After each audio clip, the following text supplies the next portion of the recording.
Chapter 12, the Cardiovascular and Lymphatic Systems. The cardiovascular system is composed of the heart, which acts as the muscular pump, blood vessels, which is the system of tubules, and the blood, which is the medium. The cardiovascular system is dynamic and constantly changing to maintain homeostasis. The blood vessels end to end would stretch approximately 60,000 miles.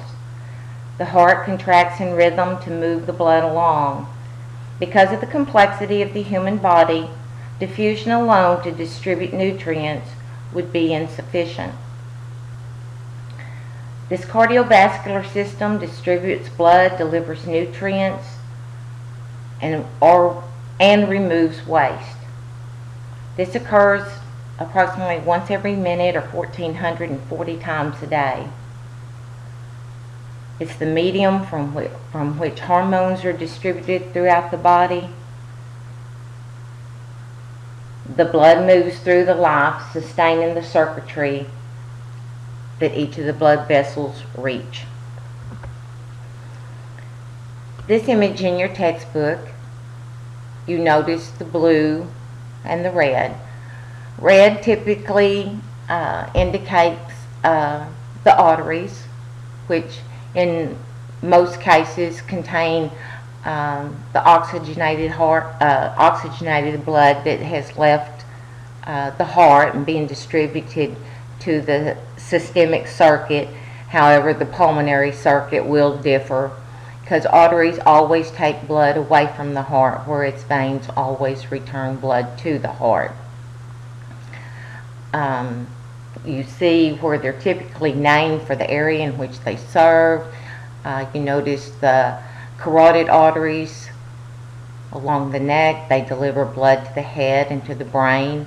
The aorta, the large kind of humped artery leaving the heart.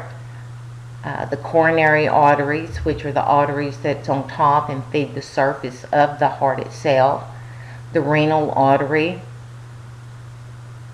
which delivers blood to the kidney, whereas the renal vein, to the opposite on the left side of it, carries blood from the kidney to the heart. So you can take a look at this imagery in your textbook. Blood passes through a loop of vessels moving away from the heart. Once it leaves the heart, it's from the aorta into arteries, arterioles, capillaries, venules, and veins. Blood returns to the heart from these venules and veins. Blood vessels share common features. They have a lumen and an endothelium. The lumen is the hollow interior through which the blood flows, whereas the endothelium is the inner lining consisting of simple squamous epithelium. Special features is that each type of blood vessel has traits that reflect its particular function. The smooth surface of the endothelium provides a smooth surface allowing blood to flow easily.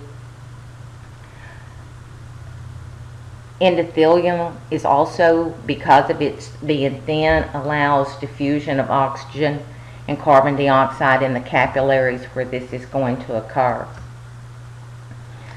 So this slide shows the various blood vessels, the vein, the artery, arteriole, venule, and capillary that we will be going through in future slides. But you can see the lumen is just the space through which it flows, and does have connective tissue. Of course, it would have smooth muscle because they have to be able to contract and to relax.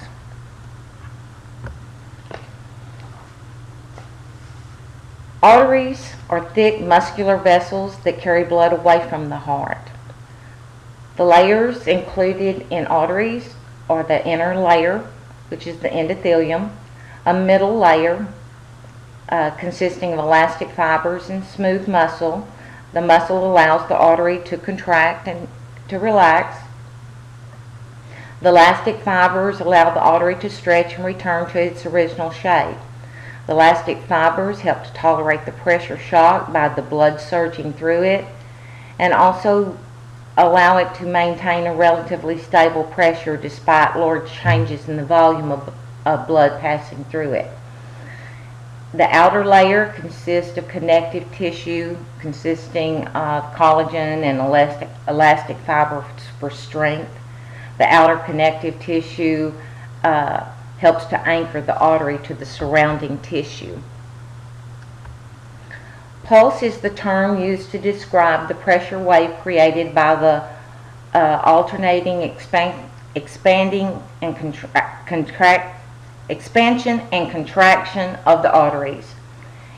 The pulse is what moves along the arteries with each heartbeat, and so the pulse rate and heart rate are the same term, considered the same. Vasoconstriction is contraction. This is when a smooth muscle of the middle layer contracts and the diameter of the lumen narrows, so this would reduce blood flow, but it would increase blood pressure. So when the diameter constricts, you're reducing the diameter that blood can flow through, but it's going to increase pressure. Vasodilation, on the other hand, is when smooth muscle relaxes, when the smooth muscle of the middle layer relaxes and the diameter of the lumen will increase, which is going to increase blood pressure, increase blood flow, so it would act to decrease blood pressure. An aneurysm occurs when the wall of an artery is weakened and swells outward. Most aneurysms typically do not cause symptoms. The primary risk is that it will burst, causing blood loss. If it does not burst, then it can form a life-threatening blood clot. Blood clots can break free and lodge in a blood vessel, resulting in tissue death. Nicotine in cigarettes increase the risk of blood clots and aneurysms. Arterioles are considered the smallest arteries, have the same layers as arteries do. When contract, blood pressure increases. The greater number of arterioles contracted, the higher the blood pressure. Capillary beds are opened or closed depending on whether the smooth muscle of the arteriole lets blood through. In the nervous system, such as in the somatic, the fight or flight, in the autonomic, the rest and digest. Arterioles are the prime controllers of blood pressure, and they serve as the gatekeepers to the capillary networks, keeping them either opened or closed. Capillaries are microscopic blood vessels that connect the arterioles and the venules.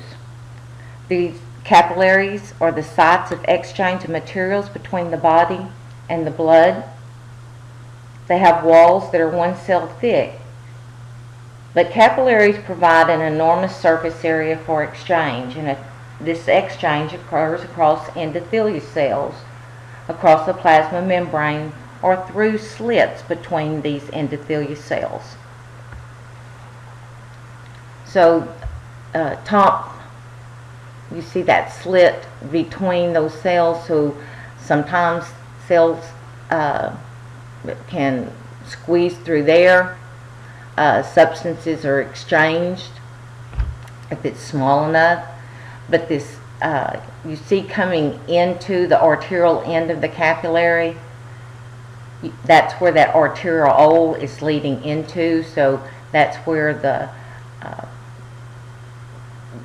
leaving the heart's coming through, so that's where the oxygen, the nutrients, hormones, small molecules, etc.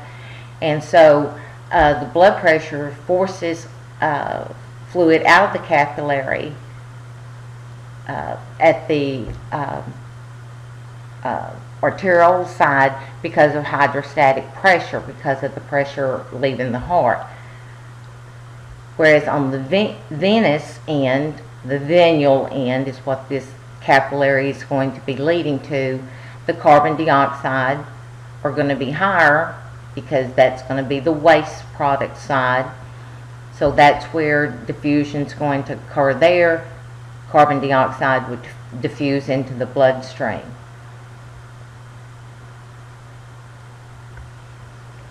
A capillary bed is just a network of capillaries serving a particular area.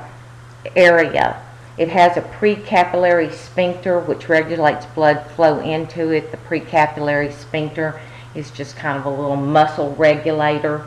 It's a ring of smooth muscle. It acts as the valves that open or close that capillary bed. And capillary numbers within a capillary bed can range from 10 to 100 depending on the type of tissue.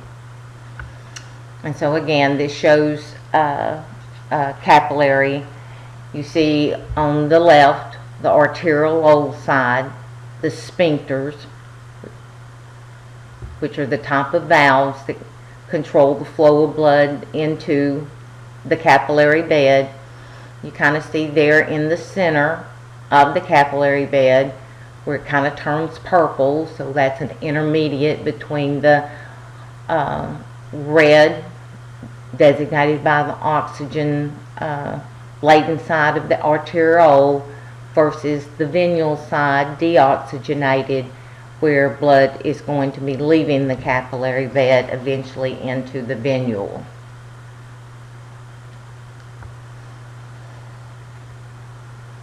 Capillaries provide an enormous surface area, and because blood flows very slowly through these, this allows more time for the exchange of the materials of the body. Because of the great number of capillaries combined with the cross-sectional area is much greater than other arteries or veins would be for this exchange to occur. And so this just shows that the aorta, there's a lot of velocity, so it's pushing it through there very quickly. Blood flow is very rapid. Arteries, you can see where that velocity begins to reduce. This would be the next set of blood vessels. The arterioles, these are these gatekeepers, but by the time that blood velocity, the speed reaches the capillary, it's really, really slowed down, and so there's a great surface area there. So because of the enormous complexity of these capillary beds with these extensions versus just a single blood vessel, it goes slower through this area, allowing this diffusion of oxygen into the bloodstream where it's needed in the tissues, and carbon dioxide where it's in excess from the tissues to diffuse into the venule side of the capillary to be returned to the respiratory system to be exhaled. Venules, the capillaries merge to form venules, which is the smallest vein, and venules join to form larger veins. Veins carry blood back to the heart. Arteries carry blood away from the heart. Veins carry blood back to the heart. The walls have the same three layers of the arteries, but they're thinner, and they also have a larger lumen. Veins serve as the reservoirs for blood volume. The veins can hold up to 65% of the body's total blood supply. Mechanisms for moving blood against gravity from the lower parts of the body to the heart, because recall coming off the heart from arteries, off that aorta, has blood has the advantage of gravity, force of gravity working with it, whereas blood being returned to the heart is actually working against gravity. One of the primary ways that blood is assisted in movement is through contraction of skeleton muscle. This pressure, this skeleton muscles pressing against our veins, the pressure differences that are caused by breathing, because expansion of the thoracic cavity during inhalation, it lowers pressure and pulls blood back toward the heart. It increases pressure in the abdominal cavity, which squeezes veins and helps move blood back towards the heart. Veins also have a feature not found in arteries, and that's that valves have veins have valves. They have valves that keep this blood flowing one direction. Don't see it as much anymore because they have surgery and things that can assist with this, but varicose veins. Varicose veins is a condition wherein these valves in the veins cease to function properly, and it allows this blood to pool and accumulate, and it kind of causes the veins to stick out and to protrude. And this shows these valves, how these skeleton muscles, they keep that blood open or closed, keeping blood flowing in a one way